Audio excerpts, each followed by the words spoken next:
مادر مقدسترین موجود و سرچشمه حیات بشریت است که مهر و محبتش اندازه ندارد.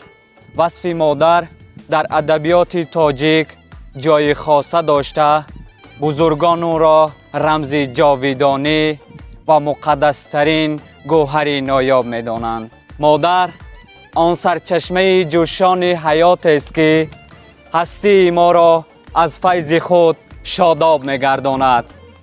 مادر سرچشمه مهر و محبت، شوکت بیکنار و خرسندی هر یک خاندان است. مادر تو آفتابی در زندگی که ما را گرمی و روشنایی می بخشی. مادر موی سفید سرت برای فرزندانت راه سفید زندگی است. تو مانند زمین یکتای مادر، تو مانند زمین تنهای مادر. مهربانی در جهان دارم که نامش مادر است. قهرمانی در جهان دارم که نامش مادر است. اولین رفتار و گفتارم بود از دست او. نکته‌دانی در جهان دارم که نامش مادر است. آره، سعادت زندگی از بزرگی زن مادر سرچشمه میگیرد. بهودا نگفتند که مادر با یک دستش گهواره و با دست دیگرش دنیا را تکان میدهد. انسان پس از جدا شدن از آغوش گرم مادر قیمت او را درک میکند، زیرا بغیر از آغوش مادر بهشت آسا دیگر جای نیست. عجب دنیای رنگین دارد مادر. زندگی خود شعری است که با علی مادر ابتدا گرفته با نام او خاتمه می‌یابد. ای مادر، تو فرشته بی‌زوالی هستی که مهرت همیشه در قلب هاست، چنانه که شاعر بزرگوار فرمودند. دل مادر چو دریای روان است، جهان مهر مادر بیکران است.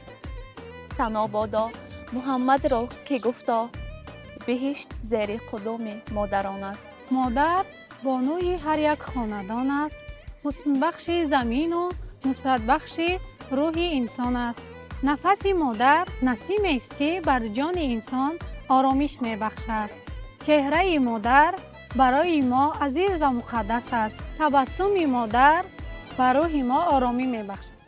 در آن ساعت که دلگیرم کجای مادری پیرم، بیا بنمای تدبیرم که در گرداب تقدیرم.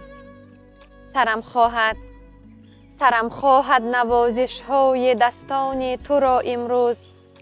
دلم خواهد دعایت را، دو دستت را چون دو بال کبوترها. به سوی قبله بگشاده خدا را از فلک ها بر زمین خوانده. گسیلم کرده بر راه های دور، سپس از پشت من بگریسته در خود فرو مانده. چی می پرسی؟ تو از من بیشتر میدانی دنیا را، قسمت را. تو از من بیشتر میدانی صبح و شام دولت را. ولی من هر قدر از حکمت دنیا سبق خواندم، کتب کهنه و نو را چو بالین زیر سر ماندم. فزون از تو ندانستم جهان و زندگانی را، کشش های زمین و آسمانی را. ندانستم که در 100 سالگیم باز مثل کودکی پرپیچ خواهم مرد.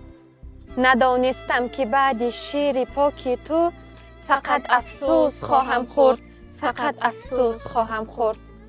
مهر مادر دریای بیکناری است که ساحل ندارد. سینه پرمهر مادر تا ابد آسوده نیست. قلب او در زیر خاکم یاد فرزند می کند. بمیرم مادر جان، من بر آن چشمان حیرانت.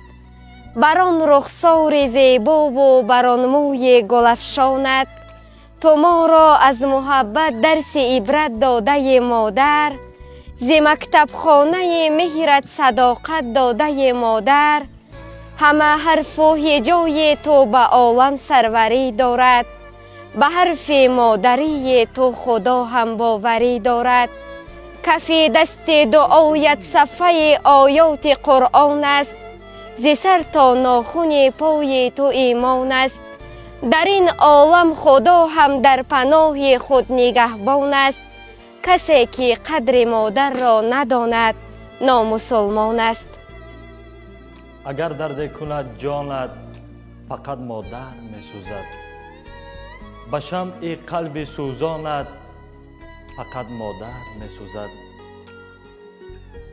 مسافر گردی و تنها در این دنیای پرغوغا حبیب دل پریشانت فقط مادر می سوزد قسم تا روز پدرودش در آتش های جان خیش به تو تنها دعا خواند فقط مادر می سوزد فقط مادر می سوزد اگر یار تو اغیار شد اگر ناآمدی کار شد به این ناآمدیت فقط مادر می سوزد فقط مادر می سوزد. Примите искренние поздравления с замечательным праздником 8 марта. Этот день является символом уважения, признательности и уважения к женщинам. Вы вносите огромный вклад в развитие общества и сохраняете семейные ценности. С праздником вас, с Международным женским днем!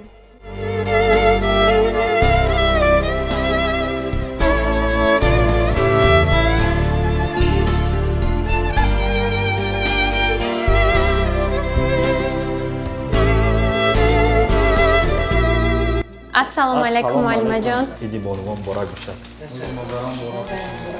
با مادرای شما و خواهرای شما و همه نزدیکان شما مبارک رحمان باشد.